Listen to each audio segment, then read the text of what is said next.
अधिक टंकार ऋण आनिबा एवं ताकु सुझिबारे आउ असुविधा नाही कारण एबे आपण संचुथिबा धन रु ही आपण आनि परिबे लोन।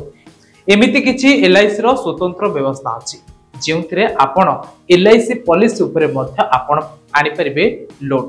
तबे कोन रहिछि एलआईसी पॉलिसी उपरे लोन कि भली ताकु आनि सुझिबे देखंतु ताकु नि ए स्पेशल जेतेबेले आपनको अधिक अर्थर आवश्यकता पड़ता सेतेबेले आपण बाध्य होई लोन नै थांती ताहा भी घरोई संस्था एवं अधिक सुधरे जा आपनको आगामी दिन रे सुझिबा को मध्य समस्या होइथाय।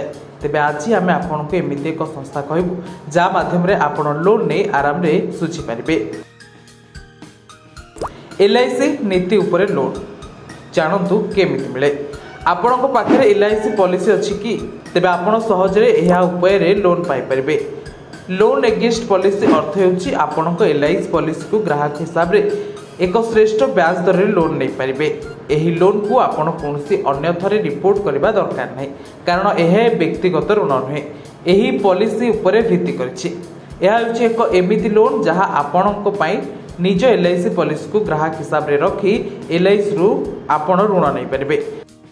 तेबे एही लोन आनिबा को हेले आपनकु यार योग्यता एवं कोन रहिछि नियमावली ताकु मध्य जानि नेबा आवश्यक कि भली एहा आपण आनि लोन को केते टंका रे सुधरे सुझिबे ताकु नि देखंतु ए रिपोर्ट। तेबे लोन नेबा पय आपनको योग्यता मध्य जानि नेबा आवश्यक।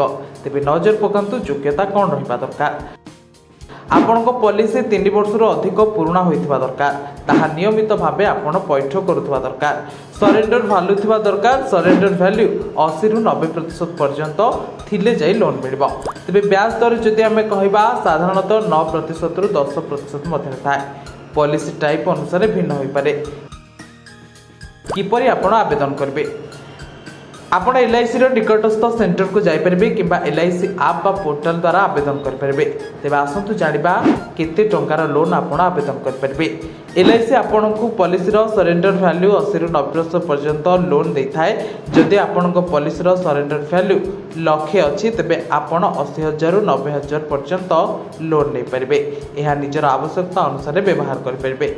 शिक्षा चिकित्सा व्यवसाय किबा अन्य कोनोसी उद्देश्य पई एहार व्यवहार कर परबे। तेबे तुरंत एहार सठिक जांच करी एहार लाभ उठांतु।